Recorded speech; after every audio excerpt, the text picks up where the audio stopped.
लोकशाहीचा बुलंद आवाज, रिपब्लिकन वार्ता, महाराष्ट्र. जागतिक वसुंधरा दिनानिमित्त नाशिक मनपाचे माहिती पुस्तक अनावरण. कचरा वर्गीकरण व शाश्वत व्यवस्थापनासाठी जनजागृतीला चालना.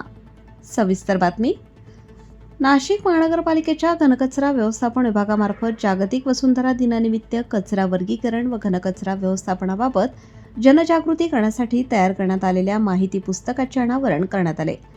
स्वच्छ भारत अभियान अंतर्गत नागरिकांमध्ये स्वच्छता व शाश्वत कचरा व्यवस्थापनाची जाणीव निर्माण करण्याच्या उद्देशाने हे माहिती पुस्तक तयार करण्यात आले आहे. या माहिती पुस्तकाचे अनावरण महापौर हिमगौरी आडके, उपमहापौर विलास शिंदे तसेच स्थायी समिती सभापती मच्छिंद्र सानप यांच्या हस्ते पार पडले. हा जनजागृती उपक्रम मनपा आयुक्त मनीषा खत्री तसेच अतिरिक्त आयुक्त अमित रंजन व करिश्मा नायर यांच्या मार्गदर्शनाखाली राबवण्यात आला आहे. तसेच centre for science and environment CSE नवी दिल्ली या संस्थेमार्फत हे माहिती पुस्तक जनजागृतीसाठी उपलब्ध करून देण्यात आले आहे. या माहिती पुस्तकाद्वारे नागरिकांना घरगुती तसेच व्यावसायिक स्तरावर ओला व सुका कचरा वेगळा ठेवण्याचे महत्त्व, ओल्या कचऱ्यावर स्थानिक पातळीवर कंपोस्टिंग प्रक्रिया राबवणे तसेच सुक्या कचऱ्याचा पुनर्वापर व पुनर्प्रक्रिया करण्याबाबत सविस्तर मार्गदर्शन करण्यात आले आहे. योग्य कचरा व्यवस्थापनामुळे पर्यावरणीय प्रदूषणात घट होऊन स्वच्छता, आरोग्य आणि शाश्वत विकास साध्य होण्यास मदत होते, यावर विशेष भर देण्यात आला आहे. तसेच सार्वजनिक ठिकाणी कचरा टाकणे, कचरा जाळणे किंवा नियमांचे उल्लंघन केल्यास दंडात्मक कारवाई होऊ शकते, याबाबतची माहितीही या पुस्तकात समाविष्ट करण्यात आली आहे. नागरिकांनी नियमांचे काटेकोर पालन करून शहर स्वच्छ व हरित ठेवण्यासाठी सहकार्य करावे असे आवाहन मनपाकडून करण्यात आले आहे. हे माहिती पुस्तक शहरातील घरोघरी तसेच डिजिटल माध्यमातून उपलब्ध करून देण्यात येणार आहे. यावेळी नगरसेवक दिनकरांना पाटील, जयंत जाचक, सविता काळे, कोमल मेहरोलिया, निवृत्ती इंगळे, घनकचरा व्यवस्थापन विभाग संचालक डॉक्टर आवेश पलोड, निवृत्ती इंगोले, जनसंपर्क अधिकारी नितीन गंभीरे, CSEचे प्रतिनिधी कैफी जावेद, अदिती पताडे तसेच पर्यावरणप्रेमी उपस्थित होते. नाशिक महानगरपालिकेने सर्व नागरिक, संस्था व आस्थापनांना स्वच्छ नाशिक, सुंदर नाशिक, हरित नाशिक या ध्येयासाठी कचरा वर्गीकरण व शाश्वत व्यवस्थापनाची जबाबदारी सामूहिकपणे पार पाडण्याचे आवाहन केले आहे. की परवाच्या दिवशी जेव्हा आमची GB झाली तिथे आम्ही उन्नत नाशिक अभियान हा अनाऊन्स केला. मागच्या काही काळात नाशिकमध्ये जे काही उपक्रम झाले त्यामध्ये असं लक्षात येतं की ग्लोबल वॉर्मिंग आणि जागतिक पातळीवरती तापमानाचं प्रमाण हे खूप वाढतं आहे. वृक्ष लागवड ही शहराची आणि गावांमधली निकड होत चालली आहे.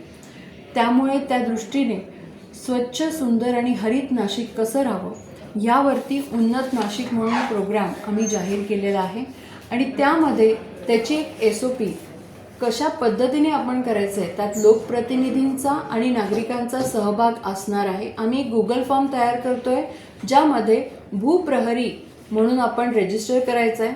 मग यामध्ये स्वच्छतेचा आपला विषय असेल, सुंदर म्हणजे नुसतं ब्युटिफिकेशन नाही तर सेफ नाशिक पण सुंदर आहे, आणि हरित म्हणजे जिथे ट्री प्लांटेशन करायचं आहे. या माध्यमातून आम्ही रेन वॉटर हार्वेस्टिंगचा देखील प्रचार प्रसार करणार आहोत. कारण आपण पाहतोय की गेल्या काही वर्षांपासून नाशिकमध्ये जी काही ग्राउंड वॉटर लेवल आहे ती कमी होताना दिसते आणि ही जर ग्राउंड वॉटर लेवल आपल्याला वाढवायची असेल तर निश्चितपणे काही ठोस पावलं नाशिक महानगरपालिका आणि येणाऱ्या पिढीला जर आपल्याला पाणी द्यायचं असेल, चांगलं वातावरण द्यायचं असेल, हवा द्यायची असेल आणि नक्कीच चांगली वृक्ष आणि त्यांची फळं द्यायची असेल, पक्षी जीवनसुद्धा जगवायचं असेल तर ही करणं अतिशय गरजेचं आहे. त्यामुळे या मार्गाने आम्ही लोकप्रतिनिधी आणि नागरिकांचा सहभाग देखील नोंदवत आहोत. छोट्या रोपांची स्मार्टी पॅटर्नची संकल्पना अशी आहे की आपण आता पाहतोय की काही वर्षांपूर्वी लावलेली जी वृक्ष आहेत ती झाडाच्या रस्त्याच्या मधोमध येत आहेत.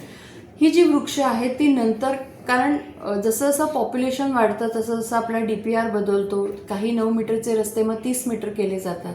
पण त्यावेळेस लावलेले कडेला वृक्ष जे असतात ते नंतर बाधा होतात आणि नंतर मग त्यावरती काही जण ॲक्सिडेंट पण होतो आणि मृत्युमुखी पडतात. तर ही पुढची काळाची गरज आहे की वृक्ष तर लागले पाहिजे, पण ते योग्य ठिकाणी लागणं अतिशय गरजेचं आहे आणि म्हणून कुसमाडी पॅटर्न खरं गरजेचं आहे. कुसमाडी पॅटर्नची संकल्पना अशी आहे की एक छोटा ट्रे आहे, त्यामध्ये विविध प्रकारची किंवा सेम प्रकारची आपण 12 बियाणं लावतो, एक रोपं तयार करतोय. ते रोप नंतर आपण एका बॅगेत टाकतो ज्यामध्ये खत दिलं जातं.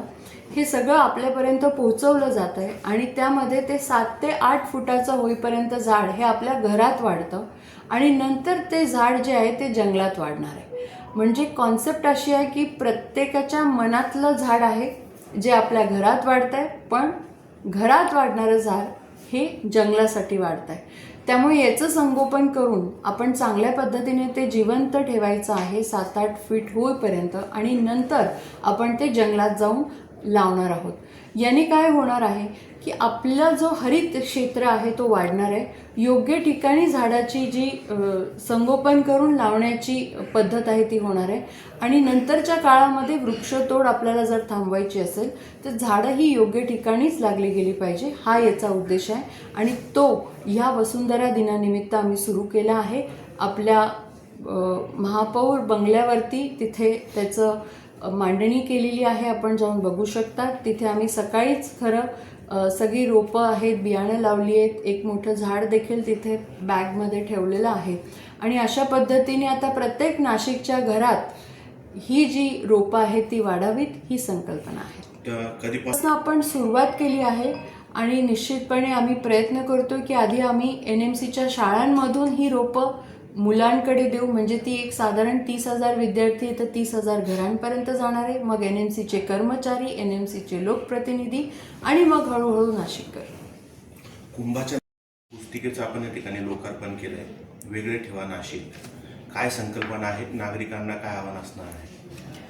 आज जागतिक वसुंधरा दिवस आहे आणि त्यानिमित्ताने अनेक उपक्रम खरं तर काही गेल्या महिनाभरापासून आम्ही विचारपूर्वक मांडत आहोत. नाशिक महानगरपालिका आणि येणाऱ्या कुंभ पर्वाची ही गोष्ट लक्षात घेता आम्ही असं ठरवलं आहे की आपल्या सगळ्यांनाच नाशिक हे अतिशय स्वच्छ, सुंदर आणि हरित हवं आहे. पण असं नाशिक जेव्हा उभं करायचं आहे ते सगळ्यांच्या सहभागाने होणार आहे. नाशिककरांना बाजूला ठेवून आपण काही मोजकी लोक संपूर्ण नाशिक हरित करू शकत नाही, संपूर्ण नाशिक स्वच्छ देखील राहू शकत नाही. मग आज सॉलिड वेस्ट मॅनेजमेंटच्या ज्या काही प्रॅक्टिसेस आहे, कचरा विलगीकरण, प्रत्येक घरामध्ये हाऊसहोल्डमध्ये ओला कचरा आणि सुका कचरा निघतो. मग वेगळं काय ठेवायचं आहे? आता जर आपण बघितलं तर ही पुस्तिका आहे वेगळे ठेवा नाशिक. मग आपल्याला काय काय वेगळं ठेवायचं आहे? यामध्ये आपल्याला ओला कचरा वेगळा ठेवायचा आहे, सुका कचऱ्यामध्ये पण आता वेस्टच्या ज्या आधीच्या संकल्पना होता त्या वेगवेगळ्या होत चालल्या आहे. आपण पाहतोय की आता अनेक घरांमध्ये इलेक्ट्रॉनिक वेस्ट देखील तितक्याच प्रमाणात आहे, कारण मोबाईल आहे, चार्जर आहे, बरेचशी घड्याळं इलेक्ट्रॉनिकच्या माध्यमातून आहे, सेल आहेत, लॅपटॉप्स आहेत, प्रिंटर्स आहेत आणि अनेक अशा छोट्या गोष्टी आहेत, इलेक्ट्रॉनिक डिव्हायसेस आहेत, गेम्स आहेत, रिमोट कंट्रोल्स आहेत. हे इलेक्ट्रॉनिक वेस्ट देखील वेगळं ठेवण्याची गरज आहे. त्याचबरोबर आपले प्लास्टिकचे जे वापर करतो आपण त्याला आपण वेगळं ठेवायची गरज आहे. तर ही का आहे? आता पर्यावरणपूरक जगणं हे आपण शिकलं पाहिजे. जेव्हा आपण एखादी प्लास्टिकची वस्तू वापरतो तर रियूज आणि रिसायकल त्याचा झाला पाहिजे. आपण म्हणतो दंडात्मक कारवाई का करायला हवी?